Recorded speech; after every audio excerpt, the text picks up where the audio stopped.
Brachos, Daf Zayin. Brachos, page 7. Amarav Huna. Kol hamispalel achore beis hakneses nikra Rasha. Whoever prays behind the synagogue or at the back of the synagogue is called a Rasha, a wicked person. Shenemar soviv rishoyim yisalachon kurum zulus levnei adam. The wicked walk around, holding themselves high above other people. What does it mean to pray in the back of the synagogue or behind the synagogue, and what's wrong with that? Amar Abaye, Lo Amron Ela de Lo Mihadar Ape Lebe Kanishta. This is only said that somebody is a Rasha if they don't turn their face toward the shul. Aval Mihadar Ape Lebe Kanishta, but if he turns his face toward the shul, Leislon Ba, then that's not a problem. Now hear the story. Hahu Gavra, there was a man, the Komatzle Achore Beis HaKnesses, who was praying behind the synagogue or at the back of the synagogue. Velo Mihadar Ape Lebe Kanishta, and he wasn't facing the synagogue. He was praying at the back without facing the shul. Cholaf Eliyahu, Elijah the prophet, passed by. Idmile Ketaya, appearing as though he were an Arab peddler.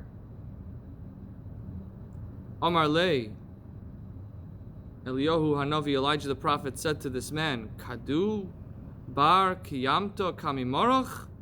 Is this how you stand in front of your master? Sholaf safsira v'katle, he drew his sword and killed him. So what does it mean to stand behind the synagogue, and what's wrong with it? It's not clear.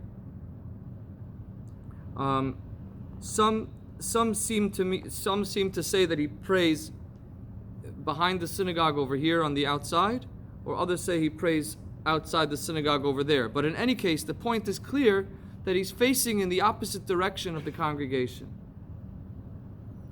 And the problem with that, on the first appearance, is that he is praying. It makes it seem as though he prays to a different God than the congregation. That he faces in a different direction. Everyone praying to God in this way, and he's praying to God that way.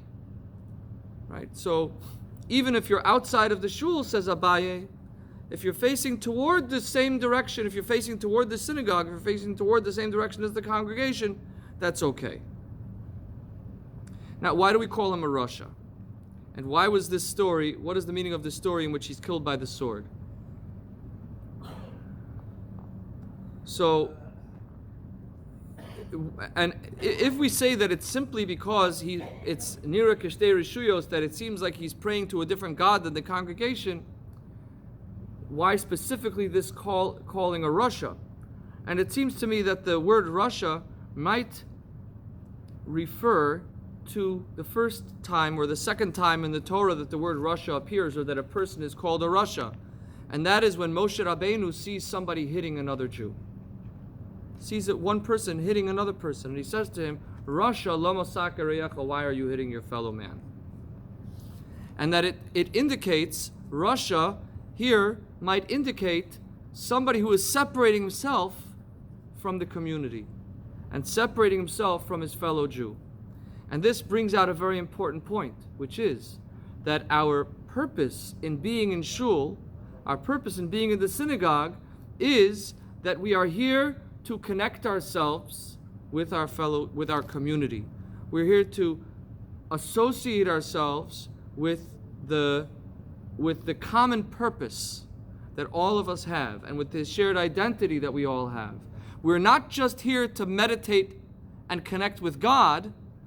We're here to connect with each other in the sight of God, because we can all pray in different directions. Each of us sees God in our own way. Each of us will find God in our own places. The Talmud says no. It's more important that we are united as a community, then that we find God in what's most meaningful to us. Indeed, Abaye says, sometimes a person might need to step out of the shul because he's more inspired there, because maybe he likes the fresh air, or he's uncomfortable inside, or he's claustrophobic. At least, he says, face toward the shul and remember where you belong, and remember what it's all about. It's all about being connected, because our prayers to Hashem require that we be connected with each other. Now finally, according to this explanation, it becomes possible to understand the specific symbolism in the story of Eliyahu Hanavi, the Arab peddler, striking this man down with a sword, because the sword is one that cuts a person in half, or separates him from the neck from the shoulders. And that's to say that we have to see ourselves, the Jewish people, as a body, all of us as one united being. And to